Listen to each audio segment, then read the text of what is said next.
जी अस्सलाम वालेकुम। Lecture 3 start करते हैं। 4 है ना, लेक्चर 4।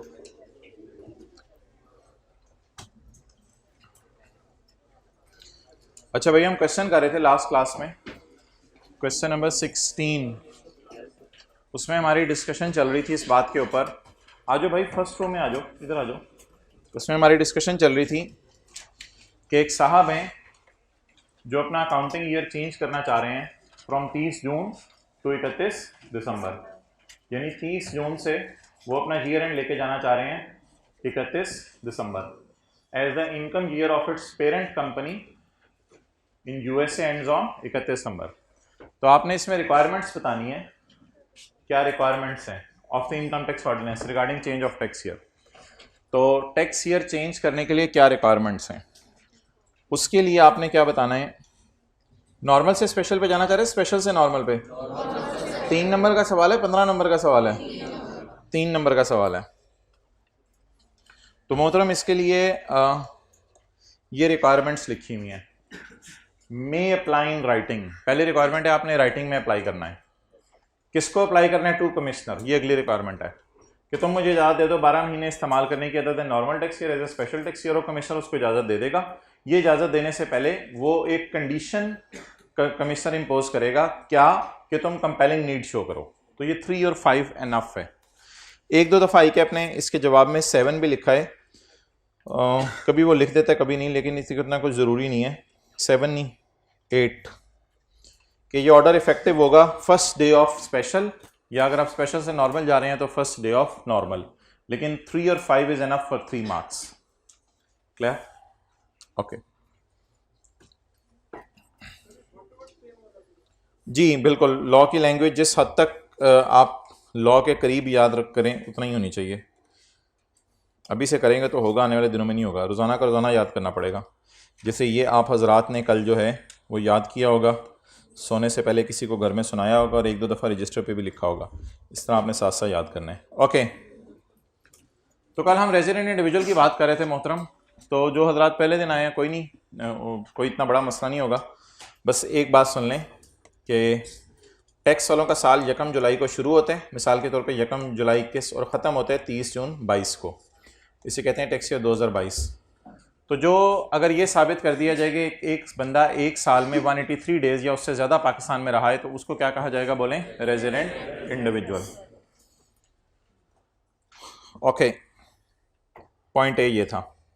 पॉइंट सी मोहतरम ये है, उमेर भाई ये स्मार्ट बोर्ड वाला मसला हल करवाएं आज, वो जो मैंने बताया हुआ है नहीं हल हो रहा। पॉइंट सी ये है जी कि पाकिस्तान में मिसाल के तौर पे मैं कहता हूं जी 22 करोड़ आबादी है। उस 22 करोड़ में से गवर्नमेंट एम्प्लॉयज़ कितने होंगे? 1 करोड़ भी मेरे ख्याल से शायद ज़्यादा ही हो, चलें 1 करोड़ कर लेते हैं। तो 1 करोड़ गवर्नमेंट एम्प्लॉयज़ हैं मिसाल के तौर पे। वो गवर्नमेंट एम्प्लॉयज़ कौन है? वो जैसे पुलिस के अंदर कोई नौकरी कर रहा है, या फौज में नौकरी कर रहा है, या किसी गवर्नमेंट हॉस्पिटल में नौकरी कर रहा है, तो वो गवर्नमेंट एम्प्लॉयज़ हैं। गवर्नमेंट एम्प्लॉय कब रेजिडेंट बनेगा, इसके लिए पॉइंट ए नहीं है। पॉइंट बी लॉ में होता था, वो डिलीट हो गया भाई। पॉइंट सी पढ़ना है हमने। तो गवर्नमेंट एम्प्लॉय के लिए डिफरेंट रूल है। गवर्नमेंट एम्प्लॉय के लिए नंबर ऑफ डेज काउंट नहीं किए जाएंगे। गवर्नमेंट एम्प्लॉय के लिए number of days count. Government employ को अगर बाहर के मुल्क में पोस्टिंग कर दी गई, उसकी गवर्नमेंट एम्प्लॉय की कहां पोस्टिंग कर दी गई? बाहर के मुल्क में। ऐसी सूरत में अगर वो पाकिस्तान में एक दिन भी नहीं रुकता, यानी रहता ही बाहर है, तो ऐसी सूरत में he will still be called as resident individual. तो किस सूरत में दिन काउंट नहीं किए जाएंगे? गवर्नमेंट एम्प्लॉय की सूरत में दिन काउंट नहीं किए जाएंगे। अगर वो पाकिस्तान में एक दिन भी रुकता है, he will be called as. अगर पाकिस्तान में 0 डेज रुकता है, he will be called as.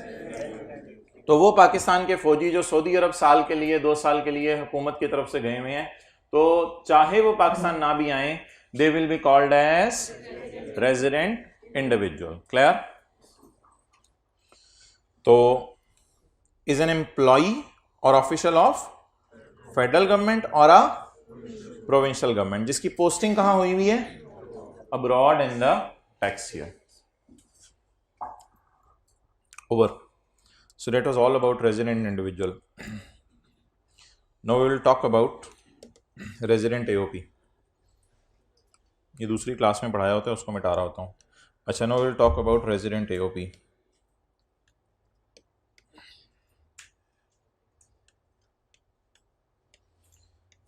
जी 2022 ये साल शुरू कब होगा? बोलें, वो बोलें बोलें बोलें, पहली तारीख बोलें. 1 जुलाई 2021. और एंड कब होगा? 30 जून 2022. अच्छा, अब हम बात करने लगे हैं पार्टनरशिप फर्म किस वक्त रेजिडेंट बनती है. कौन? पार्टनरशिप फर्म किस वक्त रेजिडेंट बनती है. तो कल हम बात कर रहे थे इंडिविजुअल किस वक्त रेजिडेंट बनता है, और आज हम बात करने लगे हैं पार्टनरशिप फर्म किस वक्त रेजिडेंट बनती है. तो पार्टनरशिप फर्म किस वक्त रेजिडेंट बनती है, इसके लिए जो है वो रूल मोहतरम ये है कि इसके होंगे partners A B C. Anjum, Babar, Cheema, 3 लोग हैं. इन्होंने मिलके जो है वो पार्टनरशिप की और इन्होंने मिलके कारोबार शुरू किया. जब इन्होंने मिलके कारोबार शुरू किया तो ये पार्टनर्स हैं, ये बिजनेस के प्रॉफिट्स आपस में शेयर करेंगे. तो इन्होंने गुजरावाला के अंदर दुकान खोली होगी. इनको तो रेजिडेंट एओपी ही कहा जाएगा क्योंकि ये पाकिस्तान में ही मौजूद हैं, तो इनको तो रेजिडेंट एओपी कहा जाएगा, इनकी टेंशन नहीं. लेकिन अगर ये ए बी सी ना हो, इसकी बजाय ये कोई अल्फा हो, ये जो है वो बीटा हो, ये जो है कोई कैनन हो, और ये बाहर के मुल्कों से आए हों और बाहर की पार्टनरशिप फर्म पाकिस्तान में आए, तो ऐसी सूरत में ये पूरा साल तो पाकिस्तान में नहीं रहेंगे, कभी कभी अपने बिजनेस को देखने पाकिस्तान आ जाया करेंगे. तो इनको कब रेजिडेंट कहा जाएगा? इनको तब रेजिडेंट कहा जाएगा जब ये तीनों या तीनों में से कोई एक पाकिस्तान में चाहे एक लम्हे के लिए, चाहे 1 घंटे के लिए, 183 डेज के लिए नहीं, चाहे 1 घंटे के लिए भी पाकिस्तान आके बिजनेस डिसीजन लेके चला जाए, तो इस पार्टनरशिप फर्म को क्या कह दिया जाएगा? Resident AOP. An AOP shall be a resident AOP. एक एओपी को क्या समझा जाएगा? If the control and management. Control and management से क्या मुराद है? Decision making. डिसीजन मेकिंग किसके हाथों में होती है? पार्टनर्स के. If the control and management of the affairs of AOP is मौजूद, सारे आ जाए या उनमें से कोई एक आ जाए. पाकिस्तान आना जरूरी है, चाहे 1 दिन के लिए आ जाए, एनी टाइम 183 डेज के लिए आना जरूरी नहीं है. तो बता दें जी एओपी किस वक्त रेजिडेंट बनेगी? जब तीनों में से कोई एक पार्टनर भी या तीनों पार्टनर पाकिस्तान में थोड़ी देर के लिए भी आ जाएं, तो AOP will be called as resident AOP. That is section 84. Control and management से मुराद है डिसीजन मेकिंग, और याद रखिएगा कंट्रोल एंड मैनेजमेंट पार्टनर्स के हाथों में होता है. क्या ऐसा हो सकता है ये तीनों ना आए? हाँ, ऐसा भी हो सकता है तीनों ना आए, कोई एम्प्लॉय यहां बिठाया हो. तो अगर ये तीनों नहीं आते पाकिस्तान में डिसीजन लेने के लिए, फिर एओपी को क्या कहा जाएगा? रेजिडेंट या नॉन रेजिडेंट? नॉन रेजिडेंट कहा जाएगा. अब इसमें आपने ना इससे ज्यादा कोई डीप सवालों में नहीं जाना. जितना आपके सिलेबस में और जितना लॉ के अंदर है, जितना पास्ट में होता है, वो मैं आपको पढ़ा रहा हूँ. अब ये नहीं सोचना कि जी मिस्टर ए है, उसने किसी बंदे को अपना एजेंट बना के पाकिस्तान में भेज दिया, अब क्या होगा, तो फलां क्या होगा, तो ये क्या होगा, ऑनलाइन मीटिंग कर ले तो तब क्या होगा. नहीं नहीं नहीं, तीनों में से किसी एक का फिजिकली पाकिस्तानी आना जरूरी है, पाकिस्तान आना जरूरी है. जी, बिजनेस का डिसीजन लेना जरूरी है. इधर आके पाकिस्तान में आएंगे, आके बिजनेस का डिसीजन लेंगे, तो that will be called as resident AOP. अच्छा जी, अगला सवाल क्या है कि हमारी रेजिडेंट कंपनी कौन सी है? अगला क्वेश्चन क्या है जी? रेजिडेंट कंपनी कौन सी है?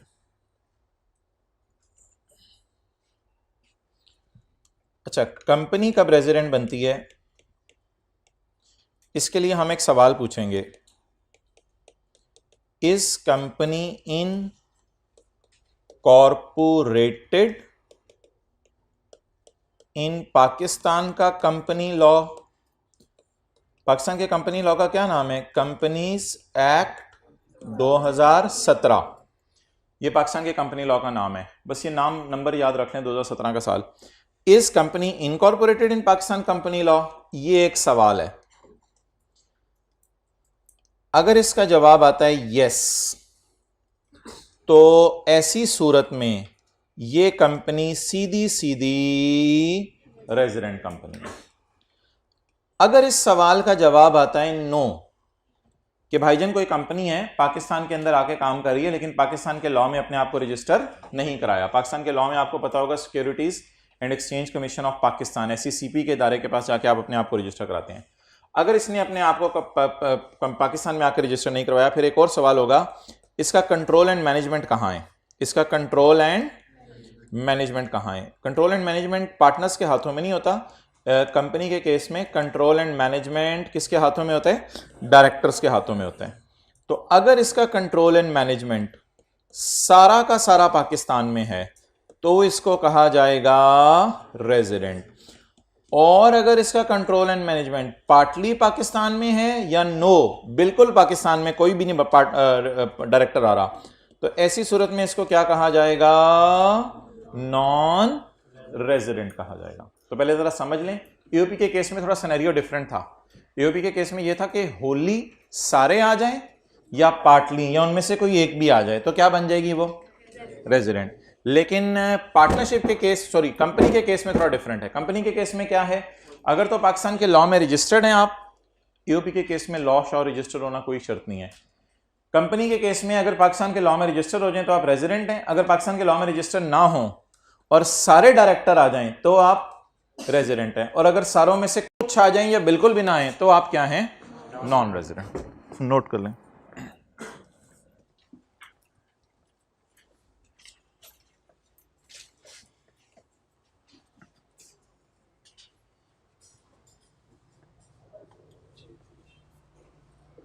हाँ वो नई वाली ले आओ।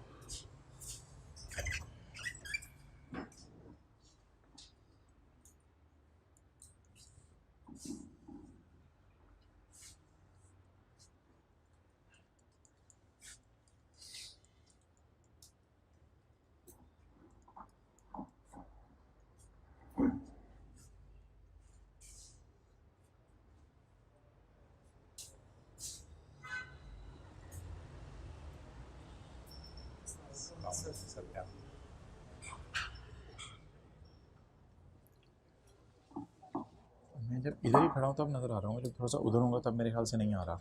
ऐसा ही है ना? अच्छा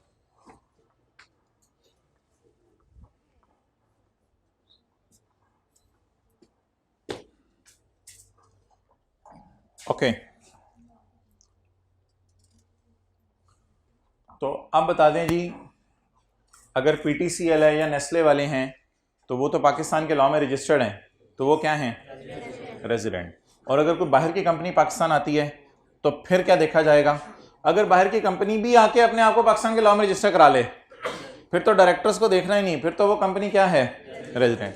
लेकिन अगर पाकिस्तान के लॉ में किसी ने अपने आप को रजिस्टर, फिर सवाल पूछा जाएगा कि डायरेक्टर किधर हैं। अगर सारे के सारे आ जाएं तो रेजिडेंट, अगर सारों में से कोई एक दो आ जाएं या कोई भी ना आए तो क्या होगी?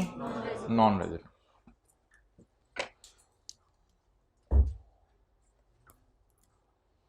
ओके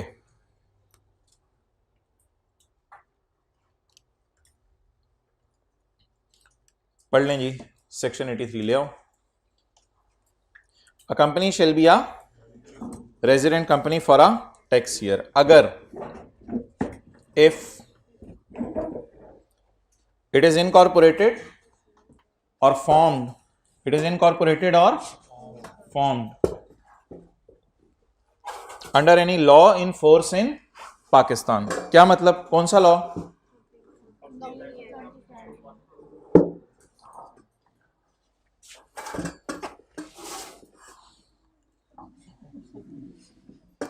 यार ये उठा ले, इसको साइड में कर दे। अच्छा, a company shall be a resident company for a tax year if it is incorporated or formed by or under, उधर रख दो, any law in force in Pakistan। Clear? Okay. Point B, if the control and management of the affairs of company is situated सारा का सारा, इधर सारा का सारा तो नहीं था, इधर सारा का सारा भी था नीचे और आधा का आधा भी था, लेकिन इधर तो सारा का सारा, तो सबका आना जरूरी है। कहां आना जरूरी है? तुर्कमानिस्तान में, पाकिस्तान में। कितनी देर के लिए आना जरूरी है? 1 घंटे 2 घंटे के लिए, जितनी देर के लिए मर्जी आ जाए, बस आके डिसीजन लेके डायरेक्टर्स चले जाएं। बिजनेस के सारे आएंगे, सारे आएंगे, सारे ये जॉन शॉन सारे इकट्ठे आएंगे। Point C, it is a provincial government और a local government in Pakistan. एक तो फेडरल गवर्नमेंट है ना, फेडरल गवर्नमेंट जो आजकल, अच्छा, और इसके बाद हो सकता है ऑनलाइन वाले तब क्लासें ले रहे हो जब फेडरल गवर्नमेंट को पता नहीं क्या हो चुका हो। अच्छा, एक फेडरल गवर्नमेंट है, उसको तो साइड पे रखें। प्रोविंशियल गवर्नमेंट क्या है? सूबों की गवर्नमेंट। आंखें बंद करें बुजदार। तो ये पंजाब गवर्नमेंट, ये कौन सी government? Punjab government, Sindh government, ये कौन सी गवर्नमेंट्स हैं? प्रोविंशियल। और इसके साथ आगे कौन सी गवर्नमेंट्स हैं? लोकल। ये नाजिमों की हुकूमतें, ज़िली हुकूमतें। तो ये लोकल गवर्नमेंट नाजिमों की हुकूमतें हैं जैसे। तो ये ऑनलाइन वाले गौर से बात सुन लिया करें तो फिर सवाल अराइज नहीं होगा, फिर बाद में पूछना ही पड़ेगा लोकल गवर्नमेंट में आपने क्या कहा था। तो अगर ये प्रोविंशियल गवर्नमेंट हो, अगर ये प्रोविंशियल गवर्नमेंट हो या ये लोकल गवर्नमेंट हो, तो ऐसी भाई जी नजर आओ, अगर ये प्रोविंशियल गवर्नमेंट हो या लोकल गवर्नमेंट हो तो ये किसकी डेफिनेशन में फॉल करेगी? रेजिडेंट कंपनी की डेफिनेशन में फॉल करेगी। अब एक सवाल आपके जहनों के अंदर आ सकता है, वो सवाल मोहतरम आपके जहनों के अंदर ये आ सकता है कि कंपनी की डेफिनेशन में वो प्रोविंशियल या लोकल गवर्नमेंट को क्यों डाल रहा है? गवर्नमेंट ने तो टैक्स जमा नहीं कराना होता, तो गवर्नमेंट तो कंपनी नहीं होती, तो इसने कंपनी की डेफिनेशन में इसको क्यों डाला है? ये सवाल आपके जहन में आ रहा होगा। तो इस सवाल का जवाब ये है कि आने वाले दिनों के अंदर हम पढ़ेंगे, सबके दिन आएंगे इंशाल्लाह। आने वाले दिनों के अंदर हम पढ़ेंगे कि अगर गवर्नमेंट अपने सूबे से किसी सूबे में बाहर जाके कारोबार करे तो गवर्नमेंट को भी टैक्स देना पड़ता है। अगर लोकल गवर्नमेंट अपनी लोकेलिटी से बाहर जाके कारोबार करे तो इसको उधर भी टैक्स देना पड़ता है। तो जब एक सूबे से दूसरे सूबे में जाने पे आपको टैक्स देना पड़ेगा तो फिर बहालत मजबूरी मोहतरम आपको कंपनी का स्टेटस देना पड़ेगा, क्योंकि ना आप इंडिविजुअल हैं और ना आप एओपी हैं। इसलिए मजबूरी के दर्जे में हमने गवर्नमेंट को कहां डाल दिया? कंपनी के डेफिनेशन में। क्लियर? तो फेडरल गवर्नमेंट को इधर नहीं डाला, वो फिर देखेंगे। नेक्स्ट, आगे चलें। तो ये एक हट के बात थी पॉइंट सी, इसलिए ये जो बात है इसको मैंने यहां पे डिस्कस नहीं किया था जब ये मैं डायग्राम बना रहा था। एक हट के बात थी, अलग से याद कर लें। तो प्रोविंशियल गवर्नमेंट और लोकल गवर्नमेंट क्या है बोले? कंपनी। कौन सी company? Resident company. Okay,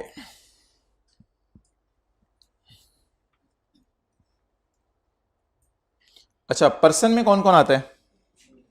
individual, AOP और कंपनी। कल हमने क्या पढ़ा था?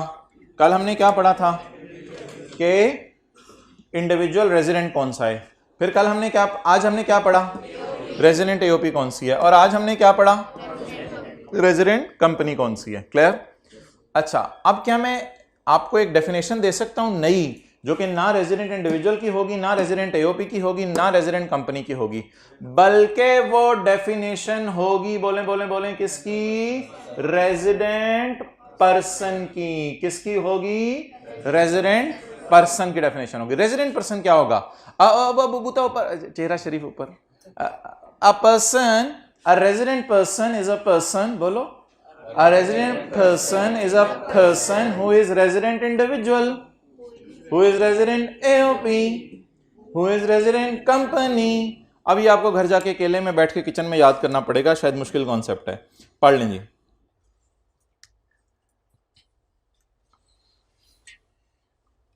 मतलब ये कि मुश्किल नहीं है। साथ वाले के चेहरे पे मुस्कुराहट तो आ गई, लेकिन ऑनलाइन वाले को के पास कोई साथ वाला बैठा ही नहीं हुआ था, इसलिए शायद उसको ये बात समझ ना आई हो। तो मतलब ये कि ये आसान चीज़ है। अब तो खोल लें। A person shall be a resident person if the person is a resident, if the person is a resident, if the person is a resident AOP. चले, if the person is a resident AOP. तो यहां पे हमने लिखा B B B, बड़ी बात बताई, बड़ी बात बताई। तो ये बात बताने की जरूरत नहीं थी। डन। अच्छा, यहां आके जब पर्सन की बात आई, जिगर जिगर मुरादाबादी, जब पर्सन की बात आई तो पर्सन की डेफिनेशन में इसने किसको डाल दिया? किसको डाल दिया पर्सन की डेफिनेशन में? हाँ, फेडरल गवर्नमेंट को। मोहतरम इसलिए इसलिए इसलिए के कंपनी की डेफिनेशन में कौन था? प्रोविंशियल और लोकल गवर्नमेंट। तो इसका मतलब है प्रोविंशियल और लोकल गवर्नमेंट रेजिडेंट कंपनी है, लेकिन फेडरल गवर्नमेंट को हमने कंपनी नहीं कहा। फेडरल गवर्नमेंट को अलग से प्रोटोकॉल दिया, फेडरल गवर्नमेंट को अलग से इज्जत दी, और फेडरल गवर्नमेंट को हमने बुला के इस चेयर के ऊपर जो है वो बिठाया। ये फेडरल गवर्नमेंट यहां बैठ गई, तो फेडरल गवर्नमेंट के लिए अलग से हमने पॉइंट निकाला, इसको किसी कंपनी में हमने नहीं क्लासिफाई किया। ओके कई ओके। अच्छा यार, ये पॉइंट 2 जो है ना, ये आपने ज़रा गौर से समझना है। दाएं बाएं वाले को प्यार से कोनी मार दें। एक डेफिनेशन आने लगी है, a person shall be a non resident person if the person is not a resident person. ये ज़रा आपने मुझे एक्सप्लेन करना है। भाई के दांत बाहर निकल आए हैं। तो a person shall be a non resident person, ऐसे ऐसे करें, shall be a if the person is not a resident person. तो इसका मतलब है रेजिडेंट इंडिविजुअल की डेफिनेशन है, रेजिडेंट एओपी की डेफिनेशन है, रेजिडेंट कंपनी की डेफिनेशन है, लेकिन नॉन रेजिडेंट की डेफिनेशन, लेकिन रेजिडेंट की डेफिनेशन है, लेकिन नॉन रेजिडेंट की डेफिनेशन नहीं है। नॉन रेजिडेंट कौन होगा? जो रेजिडेंट नहीं है। जानवर कौन होगा? जो बंदा नहीं है। ओके अच्छा, अब हर गाय इंग्लिश वाला पेज नंबर 32 पे आए।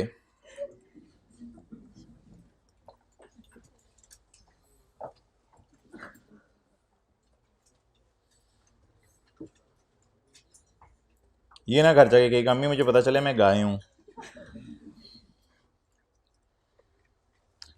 पर्सन जी, और कोई बात आपने करनी हो?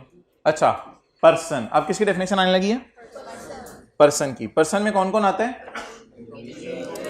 इंडिविजुअल, कंपनी और एओपी। इंडिविजुअल भी आता है, एओपी भी आती है और कंपनी भी आती है। ये किसकी डेफिनेशन है? पर्सन की डेफिनेशन।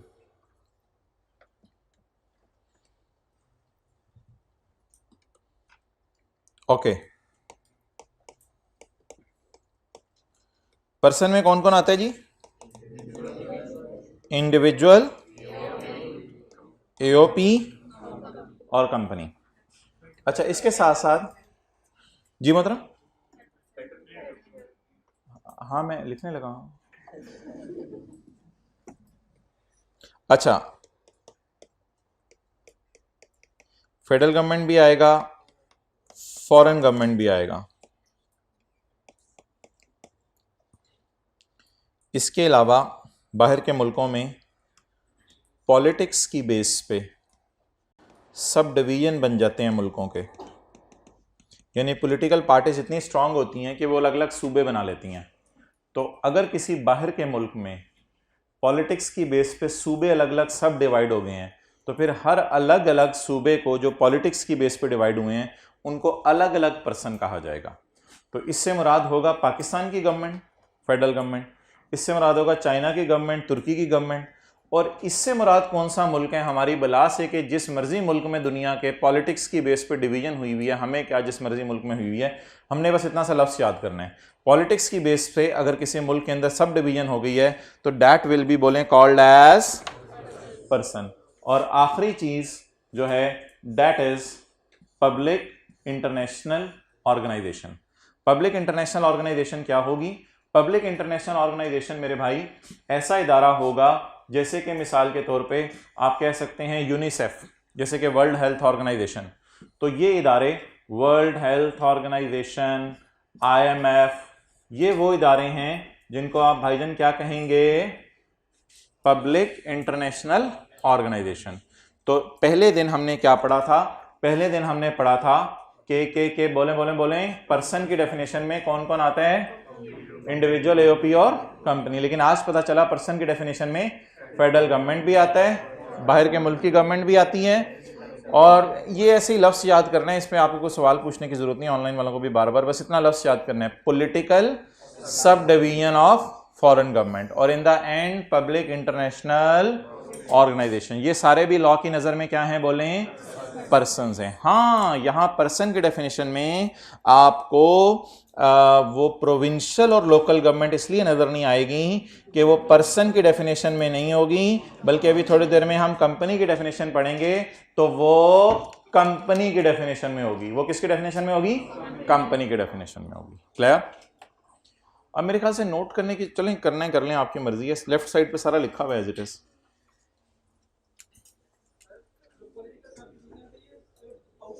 हाँ, आउट ऑफ कंट्री के लिए पॉलिटिकल सब डिवीजन, इंशाल्लाह पाकिस्तान में हम कोई ऐसा सीन नहीं कराएंगे, ये आउटसाइड के लिए रखा हुआ उसमें। आपके इरादे मुझे खतरनाक लग रहे हैं। Political sub division foreign government के लिए ये रूल।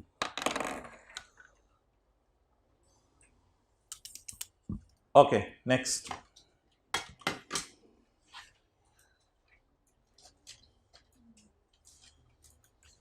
जा रहे नोट कर लें, निकल जहाज,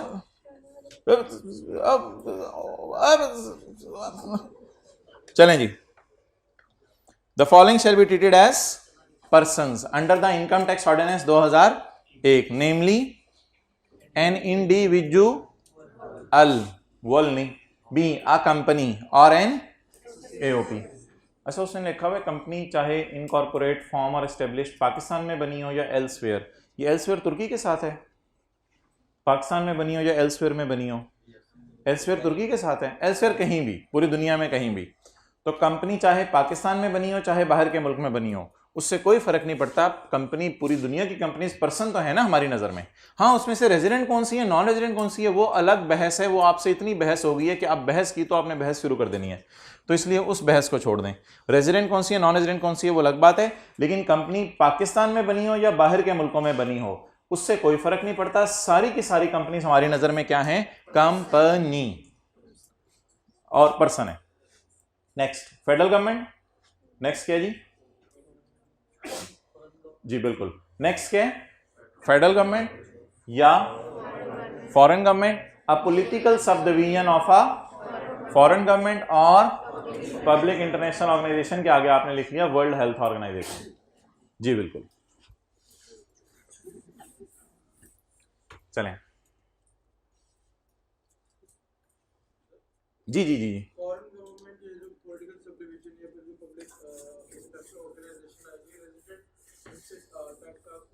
नहीं, ये आमतौर पे नॉन रेजिडेंट ही होंगे ना, जो रेजिडेंट नहीं है वो नॉन रेजिडेंट है। टैक्स हाँ चार्ज किया जा सकता है अगर पाकिस्तान में आके कोई एक्टिविटी करें, लेकिन ये कंपनीज की टैक्सेशन असल में हमारे सिलेबस में नहीं है, बस ये थ्योरी की हद तक बातें मैं पढ़ा रहा हूँ।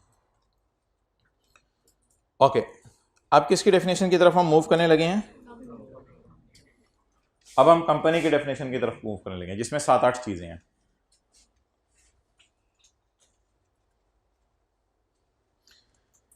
Company means the following, a company, बड़ी बात बताइए।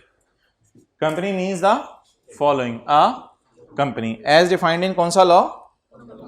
Companies act. कौन सा कंपनीज एक्ट? 2017। अगला पॉइंट कोई इतना इंपॉर्टेंट नहीं है। अ बॉडी कॉर्पोरेट, चंद लोग मिले, अंडर एनी लॉ, किसी लॉ में, इन फोर्स इन पाकिस्तान। तो ये असल में ना बिफोर इंडिपेंडेंस था, पाकिस्तान के आजाद होने से पहले की बात है। तो ऊपर देखिए ब्लैक, तो पाकिस्तान के आजाद होने से पहले अगर कोई लॉज थे तो उन लॉज के तहत अगर कोई कंपनी ने अपने आप को रजिस्टर करवाया हुआ था तो उनको भी हमारे लॉ ने कंपनी की छतरी में डाल दिया, उन्हें कहा तुम भी बाहर की चीज नहीं हो। लेकिन अब तो कंपनीज एक्ट 2017 आ गया है, इससे पहले कंपनीज ऑर्डिनेंस 1984 था, अभी उसको लेटेस्ट उन्होंने चेंज किया, उससे पहले भी कोई लॉ था। उस तारीख को छोड़ें, हिस्ट्री को छोड़ें।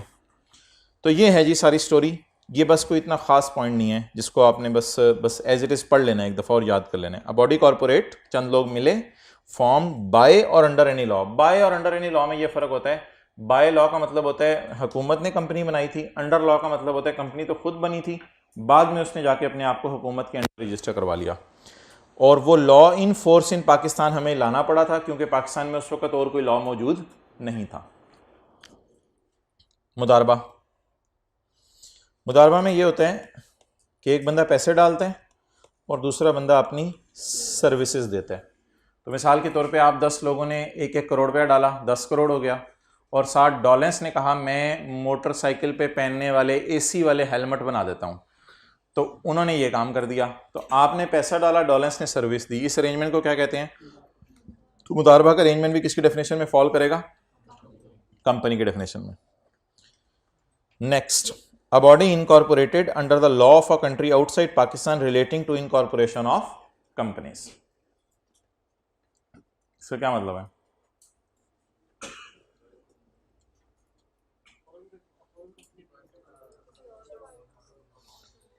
अच्छा देखें, अगर पूरी दुनिया में 50 मिलियन कंपनीज हैं, 50 मिलियन कंपनीज हैं, तो उनमें से, दुनिया में मैं कह रहा हूं, उनमें से शायद 1 मिलियन कंपनीज एक्ट 2017 के तहत अपने आप को उन्होंने रजिस्टर कराया हो, और बाकी जो 49 मिलियन कंपनीज हैं दुनिया में, उन्होंने अपने आप को कंपनीज एक्ट 2017 के तहत रजिस्टर कराया होगा या अपने अपने मुल्क के लॉज के तहत रजिस्टर कराया होगा? चाइना वालों ने अपने लॉ के तहत रजिस्टर कराया होगा, तुर्की वालों ने अपने लॉ के तहत रजिस्टर कराया होगा, जर्मनी में अपने लॉ के तहत रजिस्टर कराया होगा, यूएई वालों ने अपने लॉ के तहत रजिस्टर कराया होगा।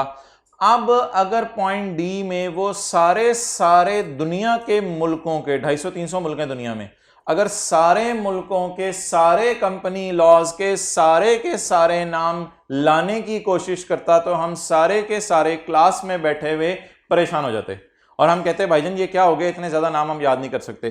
तो उसने कहा पूरी दुनिया के अंदर जिस जिस कंपनी लॉ के तहत जो कंपनी जहां जहां दुनिया के जिस जिस कोने में जैसे जैसे भी रजिस्टर्ड है, हम इस चक्कर के अंदर नहीं पड़ेंगे और हम सिंपल ये कह देंगे आउटसाइड पाकिस्तान इनकॉर्पोरेट हुई है। आउटसाइड बाहर वाले तो फिर सारे मुल्क हैं, हमारे अलावा वाला मुल्क। तो इसका मतलब है पूरी दुनिया के अंदर जितने मुल्कों में जितनी कंपनीज हैं वो सारी की सारी हमारी नजर में कंपनी तो हैं, लेकिन उनमें से रेजिडेंट कौन सी है, नॉन रेजिडेंट कौन सी है, वो बहस आपसे इतनी हो चुकी है कि उस बहस पे अब बहस की जरूरत नहीं है। तो इसलिए ए में पाकिस्तान के अंदर वाली कंपनीज आ गई और जी में बाहर के मुल्कों वाली सारी कंपनीज आ गई।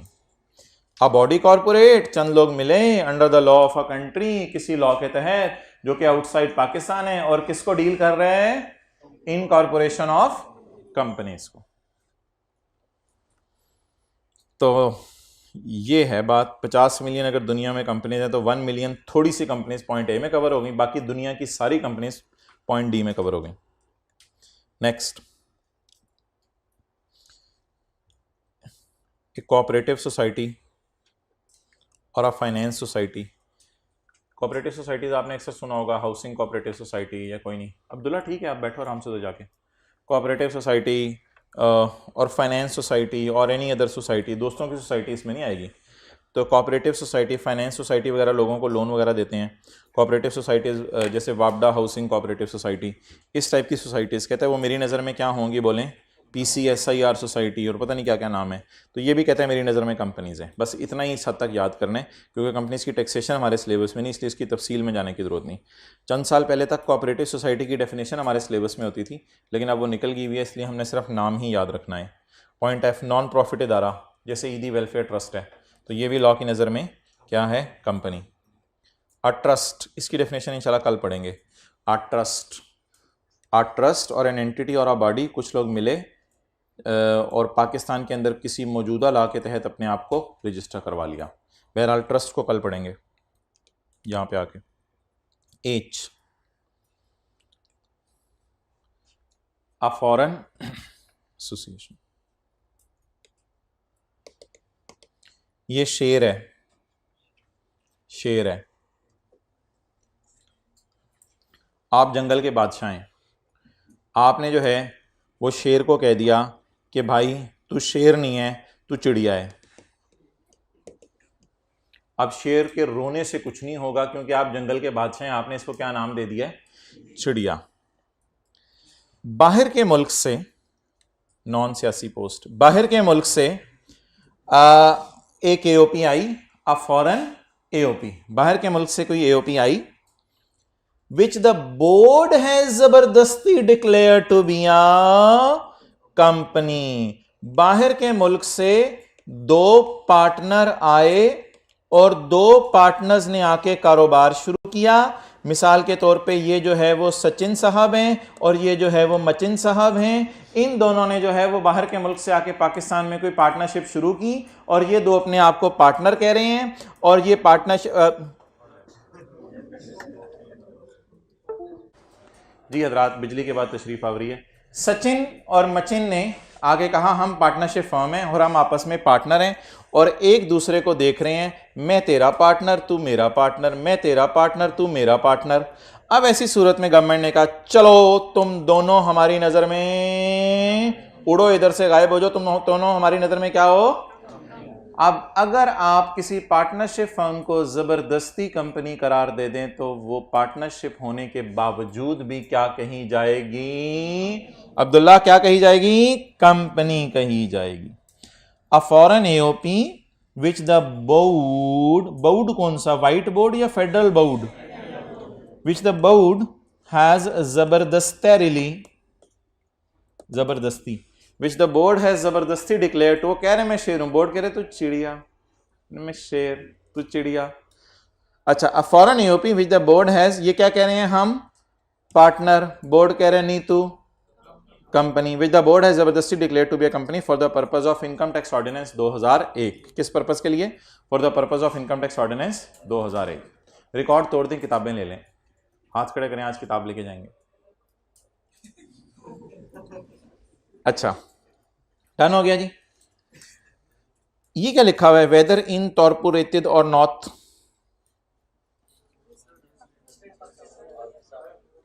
इसके लिए मेरे भाई जरूरी नहीं है कि वो पाकिस्तान में रजिस्टर हुई हो या ना, सॉरी पाकिस्तान में नहीं, बाहर के मुल्क में भी। असल में ना एक चीज सुन लें कि पाकिस्तान में भी ना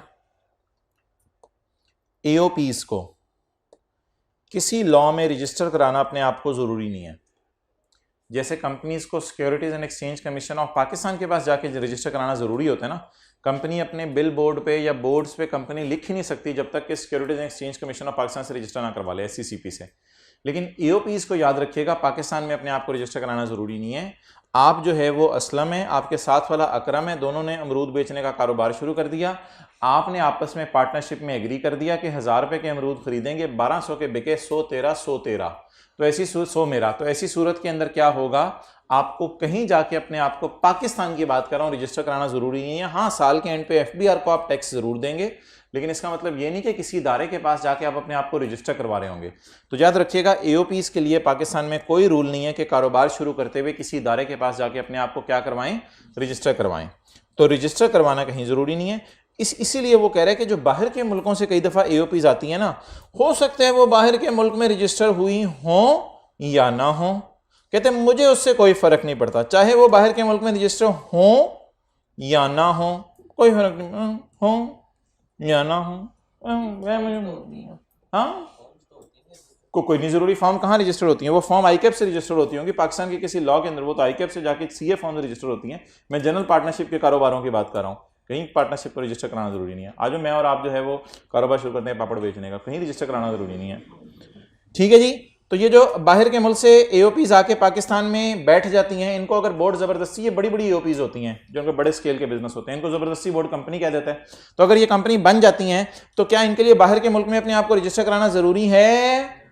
चाहे करा लें चाहे ना कराएं, हमें इससे कोई फर्क नहीं पड़ता। They will still be called as company. क्या हर फॉरेन पार्टनरशिप फर्म को जो है वो कंपनी कहा जाएगा, या जिसको बोर्ड कह दे, जिसको बोर्ड कह दे। अच्छा, पर्सन की डेफिनेशन में ना प्रोविंशियल और लोकल गवर्नमेंट नहीं आई थी, लेकिन अब हम डेफिनेशन पढ़ें कंपनी की। तो कंपनी की डेफिनेशन में उसने डाल दिया प्रोविंशियल गवर्नमेंट और लोकल गवर्नमेंट और अ छोटी सी कंपनी। साथ वाले को देखें, छोटी सी कंपनी और अ छोटी सी company. Clear? Now what is small company? इसके ऊपर बात करते हैं, नीचे आ जाए, rates of tax for companies. पहले आप ये ज़रा याद कर लें 1-2 मिनट में, कंपनी में कौन कौन आता है। मुदारबा बस ये होता है, मुदारबा की डेफिनेशन मोहतरम हमारे सिलेबस में होती थी, निकल गई भी, अब मैं क्या करूं, इसलिए मुझे इसके ऊपर ज़्यादा डिस्कशन करने की ज़रूरत नहीं है। बस आपको ये बताना चाहिए मुदारबा कंपनी होती है, सादा सी बात, जितनी सिलेबस के स्कोप में चीज़ें उतनी करते हैं।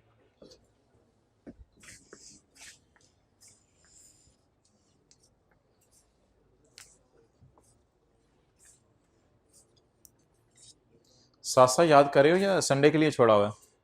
साथ साथ याद करें। जो बायलॉ कंपनीज होगी वो कब की होंगी, वो गवर्नमेंट की होंगी। हाँ ये कह सकते हो आप।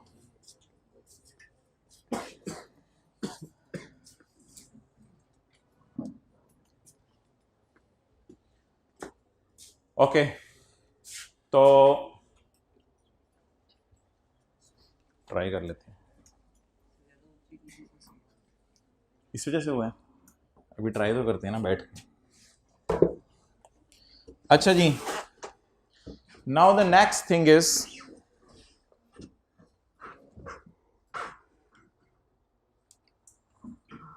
Rates of tax for companies. Companies के लिए रेट्स ऑफ टैक्स 2022, ये दूसरी क्लास में से मैंने पूछा था, हमारा साल शुरू कब होगा? 1 जुलाई 2021 को, और एंड कब होगा? 30 जून 22 को। आज क्या तारीख है? 31 मार्च 2022। अगर आज 31 मार्च 2022 तारीख है तो बता दें हम किस टैक्स ईयर में बैठे हैं? 2022 में। तो 2022 में कंपनीज के लिए टैक्स रेट क्या है? 29%। लेकिन अगर एक कंपनी कौन सी कंपनी हो? स्मॉल कंपनी, तो फिर उसके लिए 2022 में रेट क्या है? यानी 8% रेट कम हो गया इनके लिए, ये बेनिफिट है स्मॉल कंपनी को।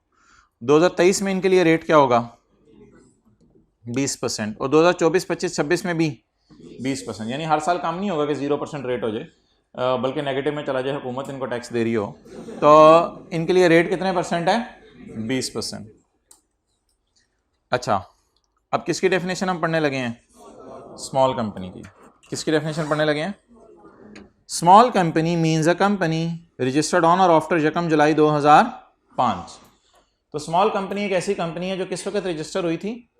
1 जुलाई 2005 के बाद। इसका मतलब है ये शायद मुशर्रफ का ज़माना था, तो उस थे आप 2005 में?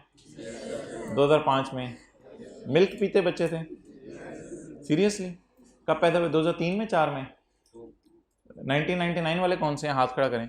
2000 वाले, 2001 वाले, 2002 वाले, होते सारे 2003 वाले, 2004 वाले, खड़े होते ना, तो 2004 वाले खड़े होते ना सारे, 2004 वाले खड़े हो जाओ यार, कुछ नहीं होता। 2004 वाले, 2004 वाले, 2004 वाले, 2005 वाले, 2000, कोई बच्चा तो नहीं बैठा हुआ? 2006 वाले। अच्छा, ये क्या फर्क है? ये दूसरी तीसरी स्किप की है, क्या किया है? कितने हैं ये? अच्छा, a small company means a company, blue shirt बैठ जाए, जज़ाकल्लाह। A small company means a company registered on or after 1 July 2005। तो ये कॉन्सेप्ट मुशर्रफ के ज़माने में आया था स्मॉल कंपनीज़ का, वरना पहले सारी कंपनीज ही टैक्स दिया करती थी 29% के रेट के एतबार से। लेकिन ये कॉन्सेप्ट आया जिसमें कहा गया कंपनीज 29% के एतबार से टैक्स ना दें, बल्कि कंपनी जो है वो कम रेट के ऊपर टैक्स दें। तो 1 जुलाई 2005 में ये कॉन्सेप्ट आया था। अब आप कहेंगे कॉन्सेप्ट 1 जुलाई 2005 को आया था और इन्होंने कंपनीज एक्ट 2017 में कैसे रजिस्टर करवा लिया अपने आप को? क्योंकि कंपनीज एक्ट 2017 तो बाद में आया होगा। ये कंपनीज एक्ट 2017 तो उसने रिप्लेस कर दिया। असल में इन कंपनीज ने अपने आप को कंपनीज एक्ट 2017 में रजिस्टर नहीं कराया था, इन कंपनीज ने अपने आप को रजिस्टर करवाया था कंपनीज ऑर्डिनेंस 1984 का कंपनीज ऑर्डिनेंस था, उसके तहत अपने आप को रजिस्टर कराया था। लेकिन वो लॉ ही अब पाकिस्तान से ख़त्म हो गया हुआ है, तो ऐसे ही आई कैब ने भी फिर साथ बीच में लिख दिया कंपनीज एक्ट 2017, लेटेस्ट लॉ का नाम लिखा हुआ है। तो फिलहाल आपको इस बहस में पढ़ने की ज़रूरत नहीं कि ये कैसे हो सकता है कि 2017 में जो लॉ बना हो उसके अंदर कंपनी 5 वाली अपने आप को रजिस्टर करवा ले, तो इस बहस में पढ़ने की ज़रूरत नहीं। तो फिलहाल मैं आसानी के लिए ये लाइन ज़रा काट रहा हूँ। तो बस वो कंपनी स्मॉल होगी जो कब बनी है? 1 जुलाई 2005 से पहले। इसको बस एज इट इज़ याद कर लीजिएगा। आगे, अच्छा जी, स्मॉल कंपनी क्या होगी? स्मॉल कंपनी वो होगी which has paid up capital plus undistributed reserves. Reserves होते हैं प्रॉफिट्स और कैपिटल होता है बिजनेस का सरमाया, जो आपने बिजनेस स्टार्ट करते हुए डाला था कैपिटल। अब कैपिटल और रिजर्व्स में फर्क क्या है? Capital and undistributed reserves. Inzamam-ul हक ने और सकलैन मुश्ताक ने मिलके एक स्मॉल कंपनी खोली।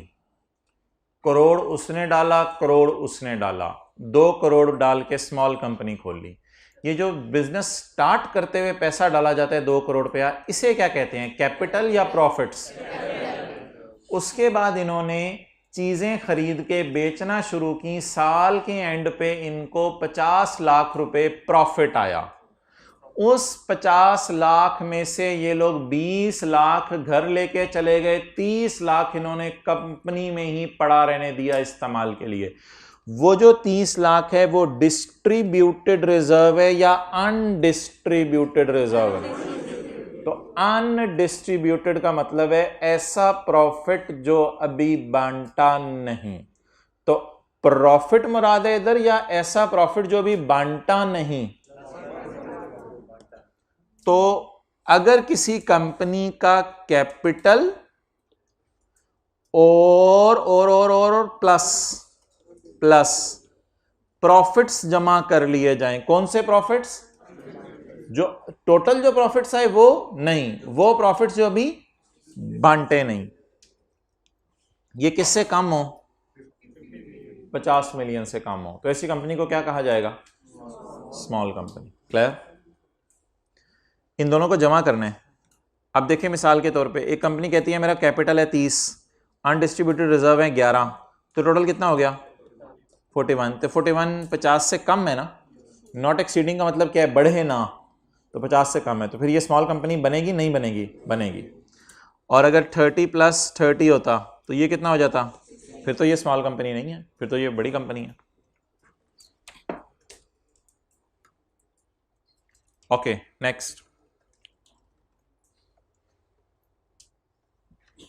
ये कौन सी केबल उतर गई?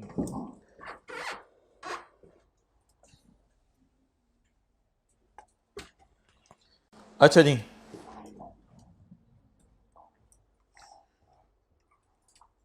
Date has employees not exceeding 250 at any time during the year. जिसके एम्प्लॉइज किससे कम हो? 250 से कम हो at any time during the year. अगर आपके 22 जून को आपके पास 255 एम्प्लॉइज हैं, तो फिर आप क्या होंगे? स्मॉल कंपनी होंगे या नहीं होंगे? नहीं होंगे। साल के आखिरी दिन इसमें जरूरी नहीं है, किसी भी वक्त साल में आपके एम्प्लॉइज किससे क्रॉस नहीं करने चाहिए? 250 से। That has annual sale not exceeding 250 million. Turnover क्या होती है? सेल। जिसकी सेल साल की किससे कम है? 250 से कम है। अगर ये शराइत पाई जा रही है तो ये कंपनी कौन सी कंपनी है? छोटी सी कंपनी। ये कंपनी कौन सी कंपनी है? छोटी सी कंपनी। साई की तरफ देखा करें, ये कंपनी कौन सी कंपनी है? छोटी सी कंपनी। क्लियर? अच्छा, अब मोहतरम सेल क्या होती है? सेल क्या होती है? मिसाल के तौर पे एक दुकानदार है, वो 1 लाख रुपए का एसी खरीदता है और 1 लाख का एसी खरीद के 1,20,000 का बेचता है, तो सेल क्या है? 1,20,000 और प्रॉफिट क्या है? 20,000। 1,20,000 माइनस 1 लाख, तो सेल किससे ज्यादा होनी चाहिए कंपनी की?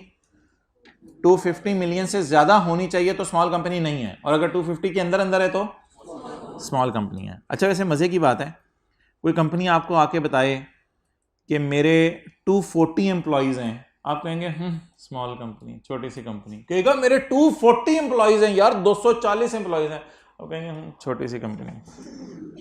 कोई कंपनी आके कहे मेरी 200 मिलियन सेल है,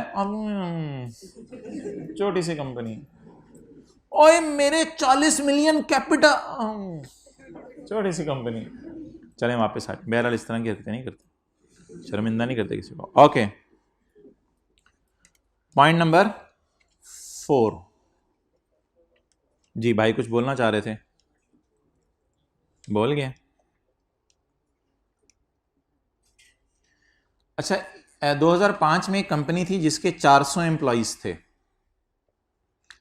तो इस कंपनी ने कहा मुझे तो ये बेनिफिट मिलेगा नहीं क्योंकि मैं तो पुरानी बनी हुई हूँ, सिर्फ उन कंपनीज को बेनिफिट मिलेगा जो 2005 के बाद बनी है। तो इसलिए ये जो बड़ी कंपनी थी एक 400 एम्प्लॉयज़ वाली, इसने एक प्लानिंग की, गेम डाली, 2 नंबरी की, और इसने 2 कंपनीज अलग अलग रजिस्टर करा ली। रशीद, गामे, शीदे, इधर आओ। 200 एम्प्लॉयज़ को आवाज़ें मार के इधर बुला लिया। अकरम तू उधर जा, असलम तू भी इसके साथ चला जा, बाबर उठ चल तू भी इनके साथ चला जा। 200 को इधर बुला लिया। अब 200 एम्प्लॉयज़ इधर बुला लिए, 200 एम्प्लॉयज़ इधर बना लिए। पहले बना रहे थे जूते, अब भी बना रहे हैं जूते, पढ़ भी रहे हैं जूते। तो अब इधर मर्दों के जूते बना रहे हैं, इधर औरतों के जूते बना रहे हैं। एम्प्लॉयज़ वही, बंदे वही, फैक्ट्री वही, सब कुछ वही, सब वही, बस नई कंपनीज के नाम से अपने आप को रजिस्टर करा लिया ताकि हम छोटी सी कंपनी लगें। हालांकि ये वड्डी को तोड़ा गया है, तोड़ो तोड़ो। तो वड्डी को तोड़ा गया है और तोड़ के क्या बनाई है? छोटी छोटी कंपनीज। तो लॉ मेकर कहता है पॉइंट 4 में ये 2 नंबरी करोगे तो आप हमारी नजर में छोटी कंपनी नहीं होगे क्योंकि आप पहले वड्डी थे। इज नॉट फाउंड बाय तोड़िंग अप और रीजोड़िंग of a business already in existence. तुम्हारा तो बिजनेस पहले से ही मौजूद था, तो अगर उसे स्प्लिट करके बाद में रिकॉन्स्टिट्यूट कर लिया तुमने, यानी स्प्लिट किया और बाद में लॉ में अलग अलग जाके अपने आप को नए नामों से रजिस्टर करवा लिया, तो फिर आपको ये बेनिफिट नहीं मिलेंगे। व्हाइट बोर्ड की तरफ देखते रहे, फिर आपको ये बेनिफिट नहीं मिलेंगे। नहीं नोट कर रहे? चलें ठीक है, मैं फिर आगे पढ़ाता हूं। कर रहे हैं? नहीं करना? ये करना है नोट डब्बे? नहीं करने? जाओ यार, तो उठो भाई। तो ये 400 एम्प्लॉयज़ थे, इनको उठाएं। ये 400 एम्प्लॉयज़ थे, ये 200 एम्प्लॉयज़ और ये 200 एम्प्लॉयज़। डन जी। अब्दुल्ला भाई क्या कर रहे हैं आप? माइक पे बताएं ज़रा। जी जी, रिकॉन्स्टिट्यूशन होते दोबारा बनना, दोबारा रजिस्टर कराना। क्लियर? क्या चीज़? डिफरेंट नेम भी हो सकता है, पुराना ये कंपनी हो सकता है पुराना नाम रख ले, ये कोई नया नाम रख ले, कुछ भी हो सकता है। ओके अच्छा, एक है कॉन्सेप्ट, इस पॉइंट 4 को जरा दोबारा इंग्लिश पढ़ लें। Is not formed by splitting up, तोड़ने से और फिर दोबारा जोड़ने से, दोबारा रजिस्टर कराने से उस कंपनी को जो ऑलरेडी पहले से मौजूद थी। तो ऐसा अगर आप करेंगे तो आपको स्मॉल कंपनी नहीं कहा जाएगा। Okay next, is not a small and medium enterprise. अच्छा, अब स्मॉल का लफ्ज तो यहां भी आ रहा है लेकिन मीडियम का लफ्ज भी आ रहा है। तो चैप्टर 6 जब हमारा आएगा ना, चैप्टर 6 आपका भी आएगा, चैप्टर 6 जब आएगा ना तो उसमें हम एक डेफिनेशन पढ़ेंगे स्मॉल एंड मीडियम एंटरप्राइज। जब वो डेफिनेशन हम पढ़ लेंगे तो हमें पता चलेगा एसएमई और स्मॉल कंपनी में क्या फ़र्क है। तो अभी आपको इस लफ्ज़ के बैकग्राउंड पे पीछे जाने की ज़रूरत नहीं, अभी सिर्फ इतना सा याद रख लें, कोई कंपनी होती है जो एसएमई होती है, अगर वो एसएमई है तो वो स्मॉल नहीं है। ऑब्वियस सी बात है ना, अगर वो एसएमई है तो वो स्मॉल नहीं है। और एसएमई कौन सी होती है वो फिर कभी देखेंगे। अच्छा, अब बताएं, ये पांचों बातें पाई जानी चाहिए, पांचों या पांचों में से कोई एक बात भी पाई जाए तो कंपनी स्मॉल होगी। पांचों की पांचों पाई जानी चाहिए, क्योंकि दरमियान में क्या लिखा हुआ है? एंड लिखा हुआ है। दरमियान में क्या लिखा हुआ है? एंड लिखा हुआ है। तो पांचों की, जानने वाला था इसलिए मैंने किया। तो पांचों की पांचों बातें जो है वो जिस कंपनी में पाई जाएंगी वो क्या, कौन सी कंपनी होगी? बोले, स्मॉल कंपनी होगी। अच्छा, एक कंपनी है वो कहती है जी मेरी ये वाली फिगर 40 मिलियन है, एम्प्लॉयज माशाल्लाह मेरे 200 हैं, सेल पे अल्लाह नजर ना लगाए 300 मिलियन है। आप बता दें ये स्मॉल कंपनी है या स्मॉल कंपनी नहीं है? अपनी तरफ से कोई लफ्ज नहीं पेपर में लिखा ना, बिग कंपनी, मोटी कंपनी, ये लफ्ज लॉ में नहीं है। दो ही लफ्ज हैं लॉ में, it is a small company, it is not a small company. कोई तीसरा लफ्ज नहीं है, big company, large company, fat company, ये लफ्ज लॉ में नहीं है। तो इसलिए अपनी तरफ से कोई लफ्ज लिख के नहीं आना। बस आपने अगर कंक्लूजन कभी जिंदगी के मोड़ पे देना पड़ा आई कैप में बैठ के, कौन से वाले में, कपल्स वाले मैरिज हॉल में गए थे आप कहाँ गए थे?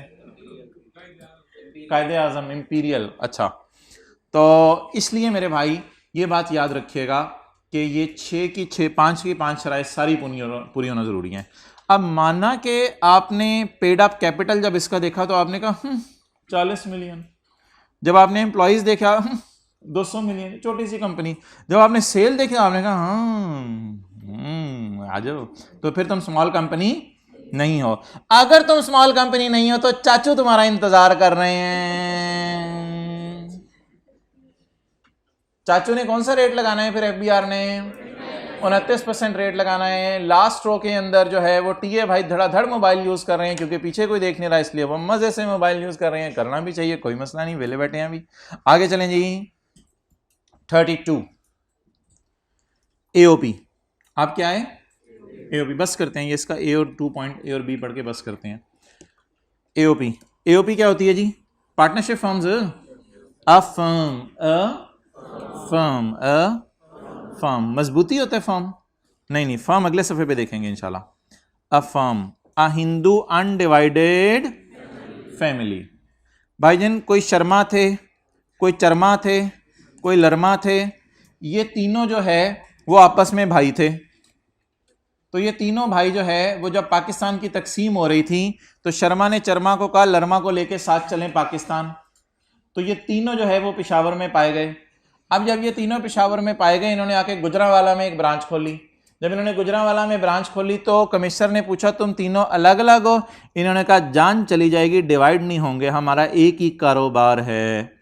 तो अगर पाकिस्तान जब तकसीम हुआ था तो हिंदुस्तान से जो फैमिलीज आई थी और इन्होंने अपने आप को अभी तक तकसीम नहीं किया, अगर डिवाइड हो गए फिर तो ये इंडिविजुअल्स हैं, अगर अलग अलग हो गए फिर तो अकेले अकेले हैं। लेकिन अगर अनडिवाइडेड हैं तो फिर ये क्या हैं? एओपी। तो ये एक बड़ी पुरानी सी बात है, अब पता नहीं उनमें से कोई जिंदा भी हो या ना। अब तो चरमा की भी कबर नहीं मिलती, तो बल्कि ये तो ऊपर ही उड़ा दिए जाते हैं आग के जरिए। हाँ जी मोहतरम, हिंदू अनडिवाइडेड फैमिली। मुस्लिम्स अगर ऑब्वियसली कोई एग्रीमेंट ऐसा कर लें जिससे वो फर्म साबित हो जाए तो फिर वो पार्टनर होंगे। ओके, अच्छा ये छोटी सी बात है, फर्म इसको पढ़ लें। ये 2 पॉइंट्स हमारे रह गए, सीओडी। ये इंशाल्लाह कल आप तैयार होके आएंगे तो फिर करेंगे। ऑनलाइन वाले तैयार भी नहीं होते, मुंह धो लिया करें प्लीज। नहीं आप लोगों की बात नहीं कर रहा। आपने कभी ऑनलाइन क्लास ली मुंह धोए बगैर? हाथ खड़ा करें। बिस्तर से उठे और क्लास लेनी शुरू कर दी, हाथ खड़ा करें। यार मुंह धो लिया करो यार, कुर्सी पे बैठ जाया करो। लेट के क्लासें ली ऑनलाइन, हाथ खड़ा करें।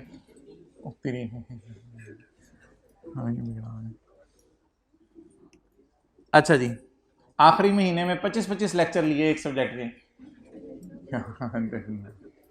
लेक्चर पेंडिंग ना छोड़ा करे भाईजान। ऑनलाइन जिन्होंने लेट ज्वाइन किया उनको आगे लेक्चर्स का पहाड़ नजर आ रहा है, तो याद रखिएगा अगस्त के अंदर टीचर तो अपने लिए टाइम मांग रहा होता है कि मैंने कुछ आपको चीज़ें ओवरऑल समराइज करवानी है। अगस्त के लिए तैयारी के लिए टाइम ना छोड़ा करें, पहले से तैयारी करके रखा करें, अगस्त में रिवीजन के लिए टाइम छोड़ा करें।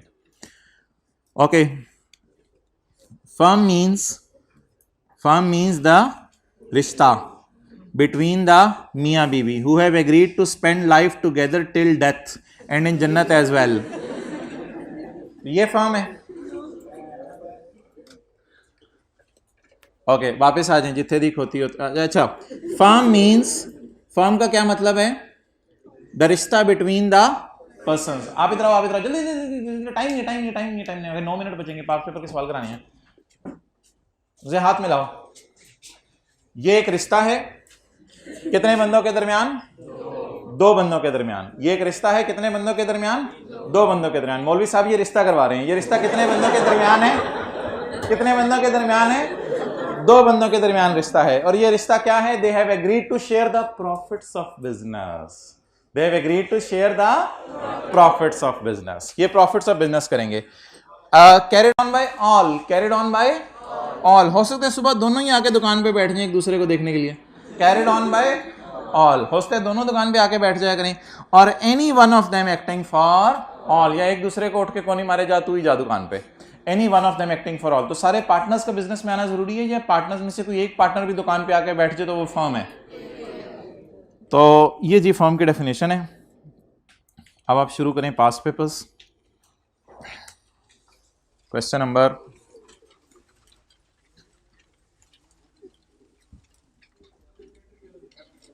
Question 17, page 46. Question 17, page 46.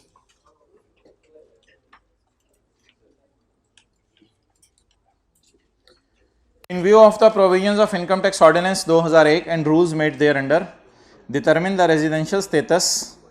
Residential status आपने निकालना है for the tax year 2013. Tax year 2013 का क्या मतलब है? टैक्स ईयर 2013 का मतलब है 1 जुलाई 12 को शुरू होगा और ख़त्म कब होगा? 30 जून 2013 को ख़त्म होगा. ओके, 1 जुलाई 12, 30 जून 13, टैक्स ईयर 2013. पॉइंट 4, स्मिथ अ नाइजेरियन फुटबॉल कोच, एक नाइजेरिया का फुटबॉल का कोच है, पाकिस्तान आया चलते चलते नाइजेरिया से ऑन 28 फरवरी 2013 और 31 अगस्त को जाते हुए कहा मैं नहीं आऊँगा. ही लेफ्ट द कंट्री ऑन 31 अगस्त 2013. तो मोहतरम, ये फरवरी का महीना में 28 फरवरी को आया, मार्च में रहा, अप्रैल में रहा, मई में रहा, जून में रहा, जुलाई में रहा, अगस्त में रहा. लेकिन जिसको मैं ग्रीन करने लगा हूं, हमें इससे कोई कंसर्न नहीं कि ये ग्रीन वाले हिस्से में पाकिस्तान रहे या ना रहे, क्योंकि हमारी नज़र में तो हमारे साल के दिन काउंट किए जाएंगे.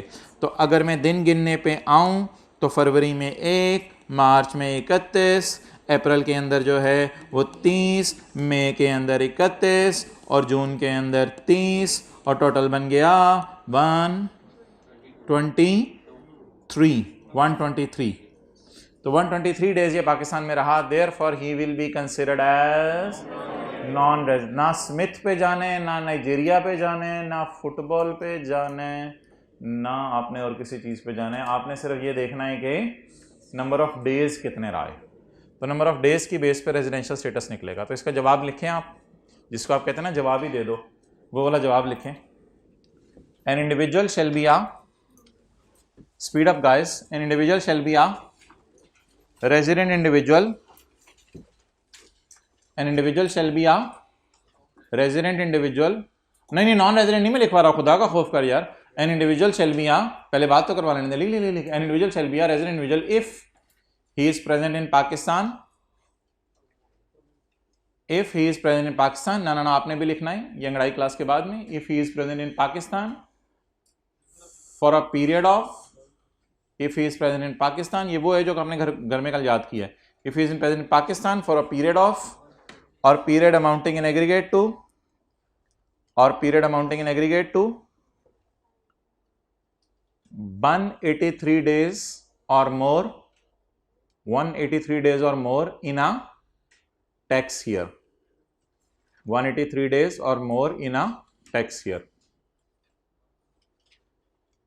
In this case Smith is a non resident individual. अब इन दिस केस से आगे सारा लिखना शुरू करें, पिछला तो लॉ की लैंग्वेज थी ना. इन दिस केस से आगे लिखना शुरू करें जिसका पीछे वाला रह भी गया. In this case Smith is a non resident individual because his stay in Pakistan is for only one, his stay in Pakistan is for only 123 days. Stay in Pakistan is for 123 days as calculated below. As calculated below. His stay in Pakistan is for 123 days as calculated below. और नीचे ये calculation show कर दें, फरवरी, मार्च, अप्रैल, मई, जून.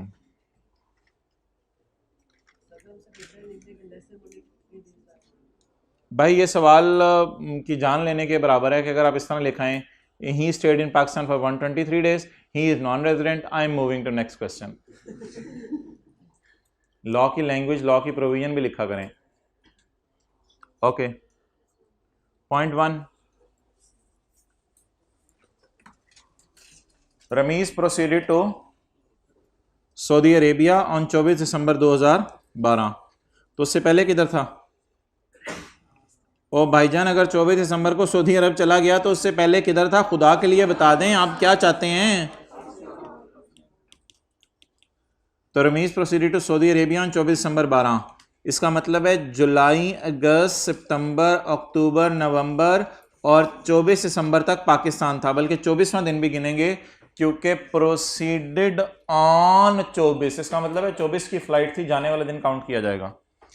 To assume the responsibilities on his new job, बीच में उसे कराची आना पड़ा 20 जून से 24 जून तक for presenting a paper in seminar, but due to unavoidable circumstances, लेकिन ना बताने वाली नागुज़ीर वजूहात की वजह से द सेमिनार वाज था, सेमिनार उसका कैंसिल हो गया। तो ये 20 से 22, 20 से 25, इधर भी 24, 20 से 24 जून, इतना अरसा भी पाकिस्तान में रहा। तो ये ग्रीन में मैंने आपको शो कर दिया है ये बंदा कितना अरसा पाकिस्तान रहा। अब इसके दिन गिनना शुरू करते हैं। जुलाई, दिन गिनने का मतलब ये नहीं कि ये अल्लाह के पास जा रहा है, अब इसके दिन गिनना शुरू करते हैं।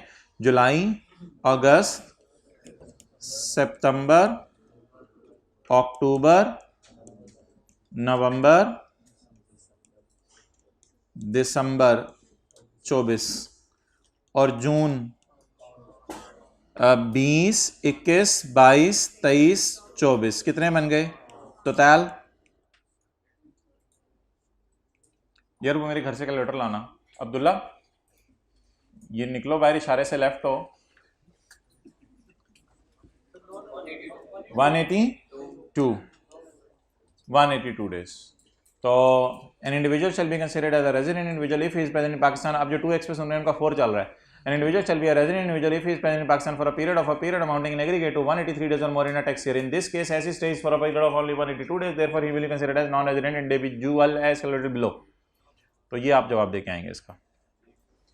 तो ये रेजिडेंट होगा नॉन रेजिडेंट होगा? नॉन रेजिडेंट होगा। ठीक है, रखें काम। अगला point,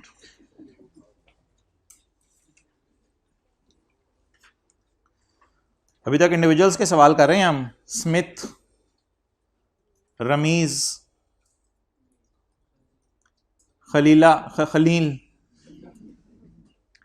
Khalil, an officer working at ministry of foreign affairs since last 3 years, पिछले 3 साल से मिनिस्ट्री ऑफ फॉरेन अफेयर्स में काम कर रहे। इसको भेज दिया था पाकिस्तानी मिशन करने के लिए इन जिनेवा। जिनेवा ये गुजरांवाला के साथ है, बिल्कुल पाकिस्तान में है, पाकिस्तान से बाहर है, पाकिस्तान से बाहर है। पाकिस्तान से बाहर भेज दिया इसको, खलील को कहा भाईजान आप माशाल्लाह आपका लेवल है, आप जिनेवा में जाएं। तो पाकिस्तान का एम्प्लॉय, पाकिस्तान गवर्नमेंट का एम्प्लॉय है या घर में नौकरी करे बेगम की? बताएं बताएं बताएं बताएं। Ministry of home affairs, ministry of foreign affairs. तो फॉरेन अफेयर्स का क्या मतलब है? ये पाकिस्तान गवर्नमेंट का एम्प्लॉय है। तो पाकिस्तान के गवर्नमेंट का एम्प्लॉय जो है उसको कितने अरसे के लिए आपने बाहर के मुल्क में रवाना कर दिया? 1 अगस्त को उसको कहाँ रवाना कर दिया? बाहर के मुल्क में। अब देखना पड़ेगा कि ये बंदा रेजिडेंट है या नॉन रेजिडेंट। तो मोहतरम 1 जुलाई 12 से 30 जून 13 के अरसे को कहते हैं टैक्स ईयर 2013। तो 2013 में 1 अगस्त को ये बाहर चला गया। अगस्त, सितंबर, अक्टूबर, नवंबर, दिसंबर, जनवरी, मार्च, अप्रैल, मई, जून। तो मोहतरम दिन गिनवाना शुरू करें। अगस्त, सितंबर, अक्टूबर दिन नहीं गिनने। दिन गिनेंगे तो हमारे दिन गिनने शुरू हो जाएंगे, तो इसलिए दिन नहीं गिनने आपने। दिन तो तब गिनने हैं जब गवर्नमेंट का एम्प्लॉई ना होता। तो ये गवर्नमेंट का एम्प्लॉई है, इसलिए इसके लिए दिन नहीं गिने जाएंगे। तो अब हम क्या लिख के आएंगे? An individual shall be considered as a resident individual if he is an employee of federal government or provincial government posted abroad during a tax year. In this case, as he is posted abroad in the tax year, therefore he will be considered as resident individual. अगली बात आ जाए, irrespective of number of days he is present in Pakistan. इसके लिए number of days नहीं गिने जाएंगे। ये छोटी सी लाइन आपने लाइना बना के डालनी है आगे। irrespective of number of days he is present in Pakistan. Government employ का गवर्नमेंट एम्प्लॉय होना ही इसको रेजिडेंट बना देता है। उसके लिए नंबर ऑफ डेज काउंट करने इररेलेवेंट है। क्लियर?